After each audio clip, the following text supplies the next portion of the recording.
Amazônia em Debate está de volta e nesse último bloco a gente tinha deixado como gancho a nova realidade que o governo brasileiro vai ter que enfrentar, a Prefeitura de Manaus, o governo do Estado, o governo federal. E aí eu aproveito para falar sobre essa coletiva que as pastorais do imigrante, do indígena e o Ministério Público Federal fizeram hoje aqui em Manaus, em que eles apontaram aqui alguns pontos que eu vou destacar, secretário.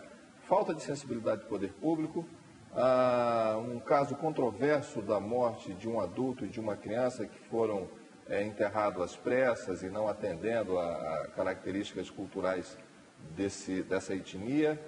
O Ministério Público Federal cobra uma política voltada para a imigração aqui no Amazonas e fala também da situação dos acampados em locais, em áreas públicas. Eu quero começar por aí. Há alguma solução para retirá-los de uma área de grande visibilidade como aquela ali? Veja, nós somos agentes da assistência social. O prefeito decretou a emergência social em Manaus, obedecendo, inclusive, um diálogo que nós estamos mantendo com o Gabinete da Presidência da República, com o próprio governo do Estado, para que a gente ofereça abrigamento, Cristóvão, para essa população dos Waraó que chegaram em Manaus. Agora, imagine... Que tipo de abrigamento? A gente precisa, por exemplo, eles vivem em grupos.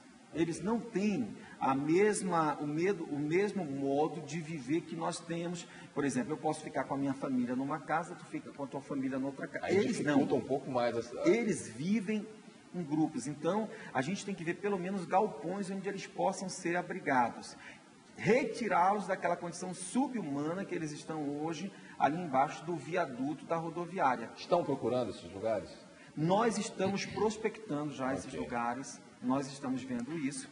Agora, imagina uma coisa, quando a Prefeitura de Manaus fez o seu orçamento público no ano passado, ela jamais imaginou que nós tivéssemos, por exemplo, a grande cheia que está chegando aí. Sim. E nós deveremos, só como Semarge, gastar em média 8 milhões de reais que não estavam previstos no nosso orçamento para atender cerca de 3.800 famílias ribeirinhas na zona urbana e rural de Manaus, que serão atingidas pela subida dos rios. Mas essa é a hora do diálogo com o Estado e com o governo federal. Né? Agora nós temos esse fluxo migratório gigante dos Waraó. E que vai aumentar, segundo as previsões que o Belisário fala. Então, o que a gente precisa? Nós não estamos fugindo das nossas responsabilidades. A gente precisa do compartilhamento de responsabilidades. Como é que está esse diálogo? Pois é. Antes de vir para cá, o prefeito Arthur Neto estava ligando para o ministro do Desenvolvimento Social e Agrário, que é o ministro Osmar Terra, para que o governo federal cofinancie no valor de 20 mil reais a cada grupo de 50 indígenas mensalmente, para que nós possamos fazer o abrigamento. Ou seja, esse recurso não será gasto só no aluguel, mas também em alimentação, em tudo aquilo que é necessário para a gente dar uma condição digna para essa população. Está encaminhado então, né? Belisário, como é que está a nossa relação comercial com a Venezuela? Ainda está muito atravancada com as questões políticas? Sem dúvida. Você lembra que em dezembro de 2008, o Brasil firmou com a Venezuela o Acordo de Cooperação Industrial. A ideia era fomentar fortes laços comerciais e industriais com a Venezuela. Como resultado disso, foram abertos em Caracas um escritório da Apex, Agência Brasileira de Promoção das Exportações, e da Embrapa. Só que isso não prosperou, infelizmente não prosperou. O potencial é enorme. Nesse momento, a Venezuela, obviamente, passa por essa crise terrível. Não se pode esquecer que é um dos maiores produtores de petróleo do mundo. Apesar da queda contínua do preço do petróleo, a Venezuela tem todo esse potencial. A Venezuela vai sair da crise, isso é questão de tempo. Então, nós temos já que começar realmente a prospectar um vínculo muito forte do comércio. O norte do Brasil está desvinculado, o comércio aqui no norte do Brasil e com os países vizinhos é totalmente desarticulado. A gente precisa realmente rearticular isso. A respeito dos imigrantes, eu queria falar um pouquinho basicamente sobre uma coisa. O Brasil, a sociedade brasileira, tem que começar a enfrentar esse problema. As fronteiras, veja bem, na verdade, nós não devíamos estar tão perplexos, porque é um direito, a Venezuela é membro efetivo do Mercosul, e existe o acordo de residência. Então, todos os cidadãos que pertencem aos Estados-membros do Mercosul, eles podem residir nos países. Mas né? desde que tem algumas regras, né? Não. O estado de residência, eles podem residir por 2 anos, com visto temporário. Okay. Para pedir o visto permanente, aí sim vai se verificar cada situação específica. Mas por 2 anos, qualquer argentino, uruguaio, paraguaio e venezuelano poderiam residir no Brasil e brasileiros, respectivamente, nesses outros países. Em 2009, por decreto presidencial, isso foi estendido também para outros países, para os países associados, Chile, Bolívia, Peru, Equador.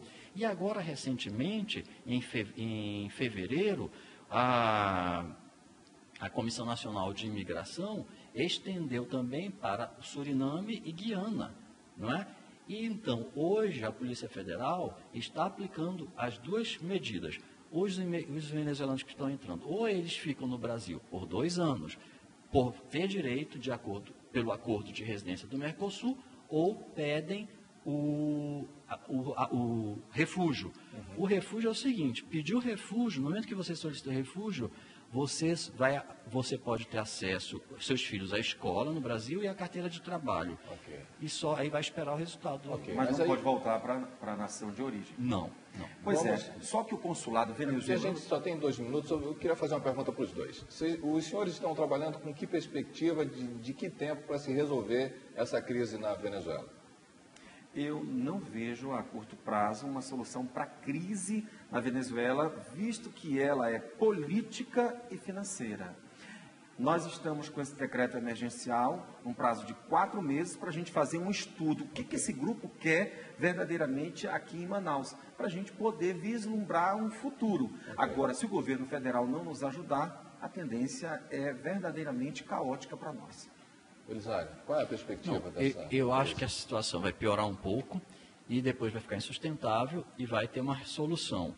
Eu não acredito que dure mais muito tempo. Eu acho que talvez ano que vem, já deve estar surgindo algum cenário para um novo caminho para a Venezuela. Essa é a minha impressão. Desde que politicamente a coisa... Não, lógico, é uma resolução para a política. A política da Venezuela não vai poder continuar como está. Ok.